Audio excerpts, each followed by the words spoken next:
this week's episode of Live Large. All right, so here we're finishing up another 21-day fast mass building workout, and we're really grilling the biceps. Do you think that there's anything that you could have done better to prepare for these shows? This week we're going to talk about lifestyle potential versus genetic potential, and how your lifestyle is more of a factor in determining how you look rather than your actual genetics. Normal guys living large. Abnormal lifestyles, but we got abnormal bodies. It's worth it, guys. From a weak and scrawny Skinny Vinny to 210 pounds of solid muscle, Vince Del Monte is now living large in and out of the gym, and so can you.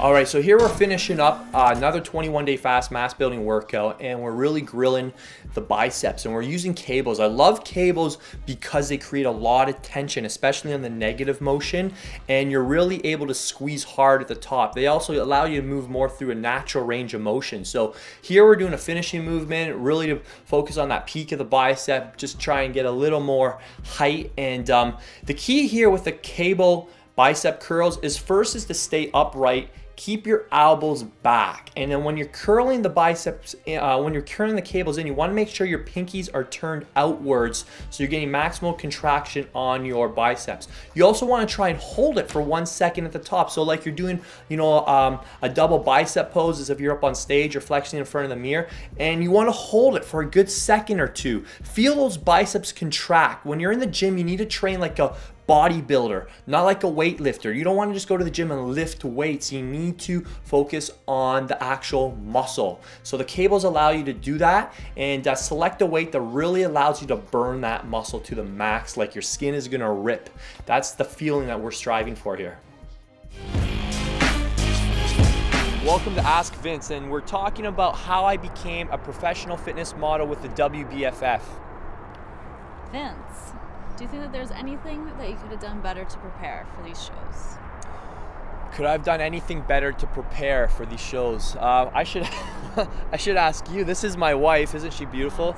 And I should ask you, could I have done anything better, because you lived with me and you saw the entire transformation unfold. I was his biggest critic and I'm his biggest fan at the same time. So no, I don't know. No, you did an amazing job. Vince was very dedicated. He had some slip-ups, and there was a couple of times that I made him slip up, and I could just tell that he was just needing calories or needing to have a cheat meal just for his own peace of mind. And his coach was really tough on him, but it was a good thing. Vince needs somebody that tells you it's black and white. He doesn't like answers unless it's black and white. Do this, do that. Yeah, I gotta thank my coach, Ben Pikowski. He prepared me like I couldn't ask for somebody better. Back in December, I said, "So you're gonna get me ripped?" And he goes, "Of course. I'm gonna get you stupid ripped." Those are his words. "I'm gonna get you stupid ripped." So I think the diet was, initially I travel a lot, so I seem to always be in a restaurant once or twice a week, and I would say the first 2 months there were a lot more slip-ups compared to the last 8 weeks. The closer we got to the show, it was almost perfect. The big thing is at the start, when you're 227 and you're coming down and you see the scale weight coming down 2 pounds at a time, but at 215 you still don't look much different than you did at 225, and even at like 210 you don't look much different. So there's the first 15-20 pounds, even though there's progress happening on the scale, you can't see it, and you're not getting that affirmation from people or from the mirror because you can't see those abs popping out yet. So that's where the slip-ups occur, when you're not getting that positive reinforcement from seeing what you're doing is working. So you really have to go on specific honest feedback, like a measuring tape. I saw that coming down, so I'm like, oh, it's working, and keep sticking at it. So and then when people kind of hear you're a bit frustrated with, like, I remember around a month in, I was a little frustrated with my progress. I thought I should be coming down quicker, and someone's like, oh, you should start doing a refeed day every 6 days. And my coach didn't talk about that at all. And I was on his plan, not that plan. So you kind of start taking in other people's information, which is also convincing because it's coming from credible sources.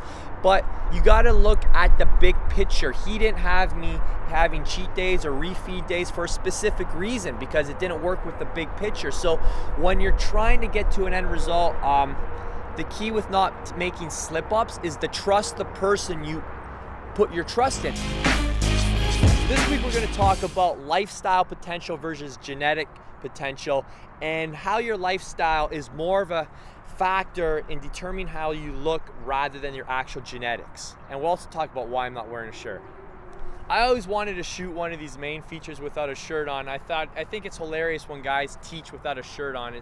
I first off think it's very unprofessional, but I'm going to show you guys that I'm going to be unprofessional today and get you guys to look at my physique, because there's not enough pictures of me on the internet that already show that I'm in great shape. So I'm going to just take it off because I'm pretty insecure.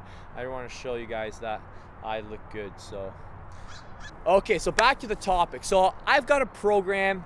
It's in my advanced muscle building program called Maximize Your Muscle, and the tagline of the program, the promise of the program, is to blow beyond your genetic potential.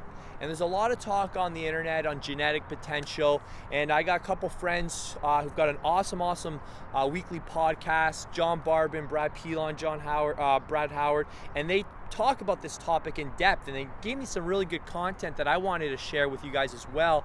And their whole theory is that most guys are limited by their lifestyles, not by their actual genetics. And I 100% agree. It can't be any more true. So the main reason that you won't achieve the physique that you want has nothing to do with your genetics. It does, I'm sorry, but it has to do primarily with your lifestyle factors. And that's what I want to talk about today. So there's a lot of them. So we're going to just list them out, and I want you kind of to wrap your mind around what it takes to, like, look a certain way. Maybe that's actually a good reason why I have my shirt off. I didn't know why I was doing that, but this will tie in nicely now.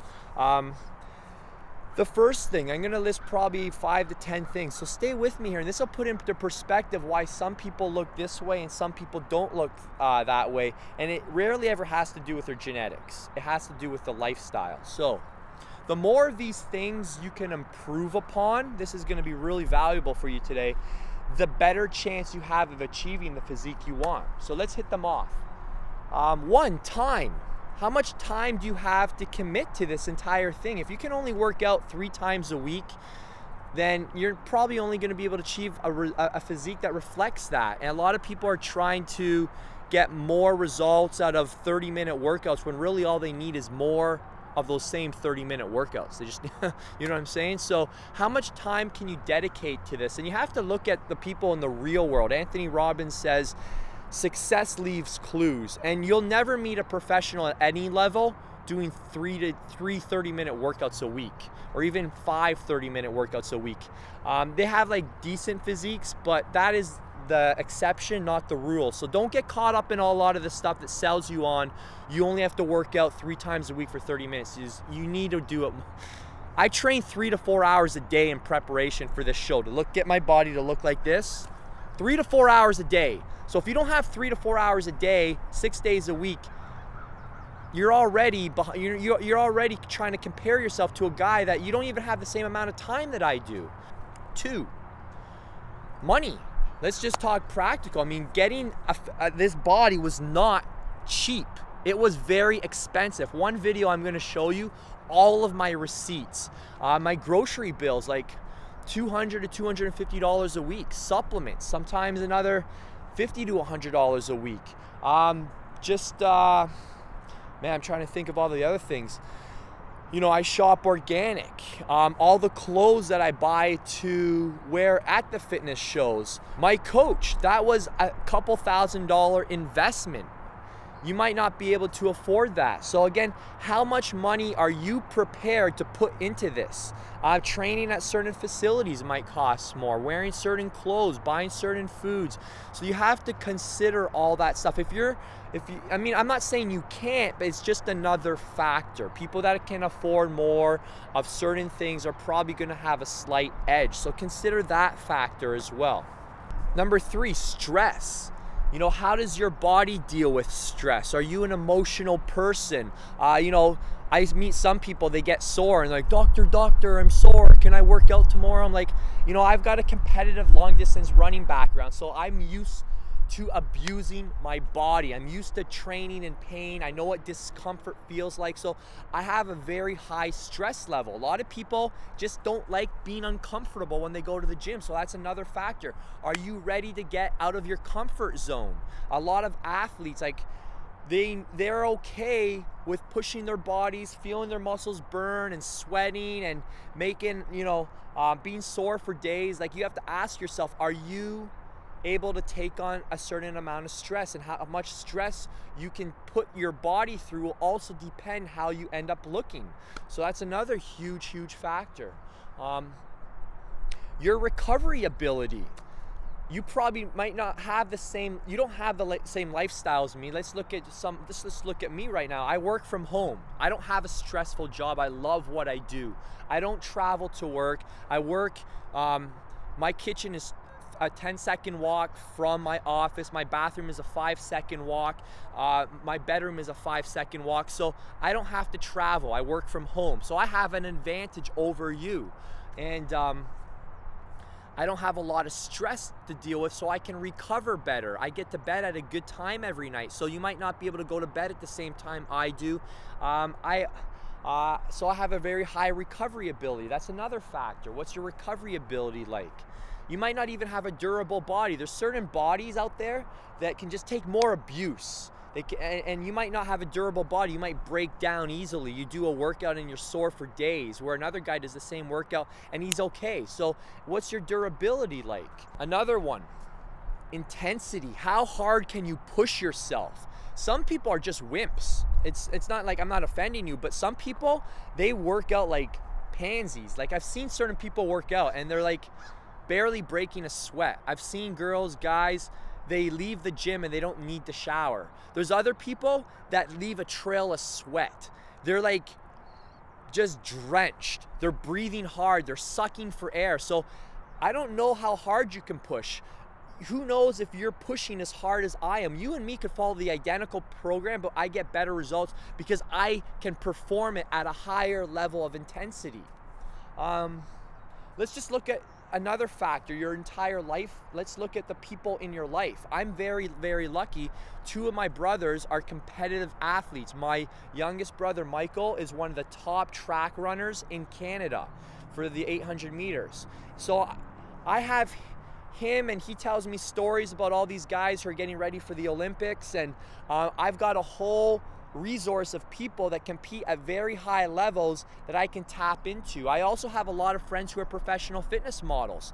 I have other friends who are trainers, so I'm always around very high level people. My father was a competitive runner himself. He went on a full scholarship to the States, so I have his voice in my head, and he's always pushing me and making me go harder and like raising the bar. So you might not have, you know, brothers, sisters, or parents that are pushing you. They're like, oh, you're okay, you know, and it is what it is. So you have to understand that some people have that edge. So there's a lot of factors that go into whether you build muscle or not, and you probably haven't looked at all these. A few other factors we should consider is training age. How many years have you been training? Some of the guys that look phenomenal have like 10+ years of training. People say, Vince, how did you build your body? I've been working on this body for 10 years in the gym, and then I've got over 10 years of in competitive sports behind that. I've got 20 years on you. See what I'm saying? So how do I look like that guy? Well, first off, you're 20 years behind. See what I'm saying? training age is a huge thing, and even your prior exposure to other sports. You know, kids that have an athletic background tend to adapt quicker and build muscles faster. So if you have zero athletic background, you might not be able to make gains as quickly, just as a generic statement. So a lot of factors that go into how you look. And that's why I just wanted to shoot this segment for you. I wanted to remind you of the importance of focusing on yourself, improving yourself, overcoming those rate limiting steps. And the more that you can overcome, the more that you can improve upon, the better chances you'll achieve your physique. So oftentimes the way you don't look has nothing to do with your genetics. It has to do with your lifestyle. So just consider those things and start making steps towards improving upon them, and you'll start seeing other results. So last night was the show. After the show, I had, you're gonna love this, I had 2 chocolate bars. Then we went to a steakhouse. I had a 16-ounce ribeye, double order of fries, and then we ordered the desserts. I got 4 desserts. I got a walnut brownie, I got the colossal carrot cake, I got the red velvet cake, and I also got this chocolate mousse cake. And we got it all on camera too, so you've probably seen footage of it. But yeah, and then this morning we went to this awesome breakfast spot, and I had the chocolate Nutella crepes, French toast, scrambled eggs, sausage, and potatoes. Still got abs. So see what I'm saying? Like, it's worth it, guys. You know, your body's an insane machine, and you know, anyways, I think I've said enough this week. We'll talk to you next time, guys. Yo, what's up, guys? We're living large this weekend in Quebec at the WBFF Championships. I'm with 12, well, we think we've lost a few guys. Some of our competitors are in the bodybuilding as well. But we're going to do this interview now while we're all friends before they've announced the winners. So just want to introduce you to these super cool cats. These guys are competing and living large. Maybe you guys could just go around one at a time, say what you had to do for your physique to get it to the next level, get it ready for this show. Hello, my name is Joseph Badran. I'm from Denmark. I'm 20 years old. I decided to compete here with the WBFF because they make, you know, so much of it, like a big show, not like many other federations. Well, like everybody else, train hard, and you know, you just gotta believe, man. The most important thing is believe in yourself, believe in what you're doing, and stick to it. You know, even if you get off track a week here, a week there, just get back to it, and you'll get there eventually. It's all about patience, dedication, determination. That's what I say. That's it. Hey guys, how's everybody going? So my advice, if you want to take your physique to the next level, just be mentally strong, not only physically. There's a lot of people who want to stare you down and tell you or ask you why you're doing what you're doing. You just got to be strong. Like Vince says, keep living large, and eventually you'll achieve what you want to achieve. All right, guys.